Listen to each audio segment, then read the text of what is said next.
Have you ever been so mad that you're just red, you're just so angry, you just want to beat somebody up, or you just want to run away, or you're just crazy, you just see red? Well, that's not what RED stands for here. I was talking to a friend of mine who I'd mentored, and I asked him, I said, what are some of the things that you've learned by hanging out with me and me mentoring you? And he said, RED. I said, what do you mean, RED? He said, RED. He said, that stands for, and I said, what does that stand for? He said, RED stands for reading, exercise, and dreaming.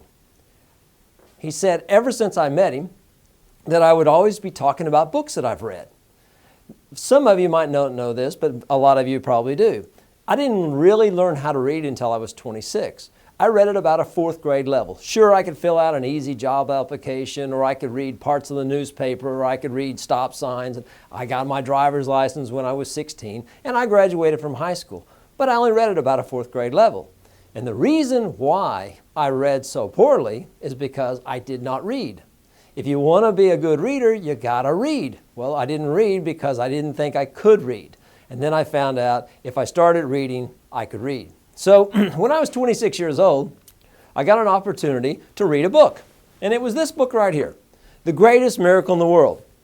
Somebody had left this book laying around, and I picked it up, and a lot of people were talking about this book at the time, about what a great book it was. And so I picked it up and I started to read it. This book did 2 things for me. One, it told me, yes, I can read. Now, there's some pretty big words in here and difficult words for me to be able to pronounce, but I would, if I didn't understand the word, I would ask somebody, what is this word here?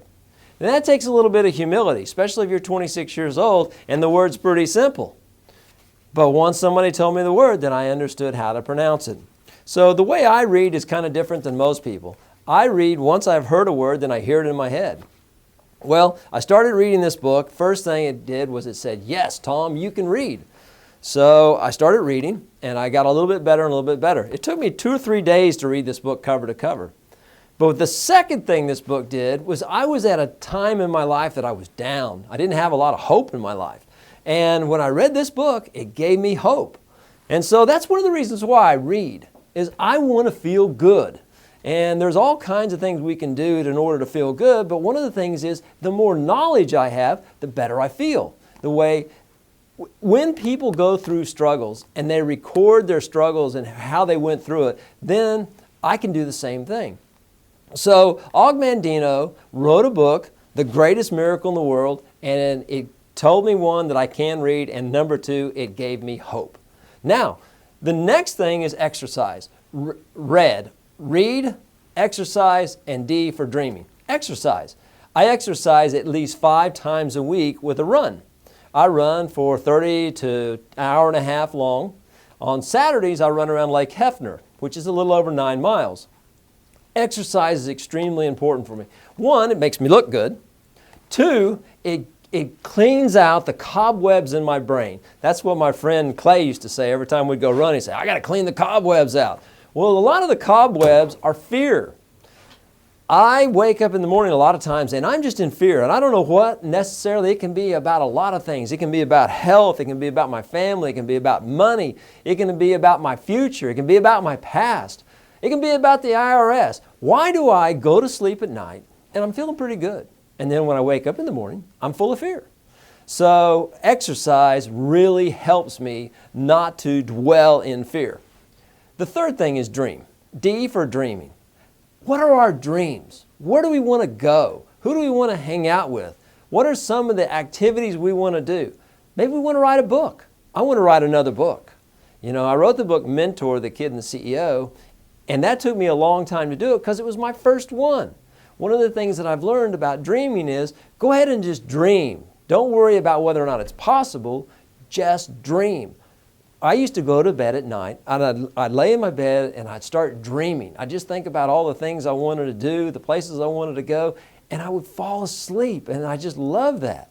And as I got older, I let my dreams kind of fade away because of my fears and because of reality that you can't do things like I wanted to do. So what I do today is I dream just like a little kid, I dream about the things that I want to do, about the places I want to go, about the people I want to meet. We got to have dreams. Dream. So RED stands for reading, exercise, and dreaming. As many of you know, this is a new channel, and I'd like for you to subscribe. And also would like to see your comments. If you have any comments about this, how you dream, how you exercise, what books you read. If you've read some books that have really made a difference in your life, since I started reading, I've read over 800 books. And I'm going to share some of those books that have really helped me to be more educated, have more self-confidence, and really be able to enjoy life more. So leave your comments down below, and also please subscribe. Thank you very much.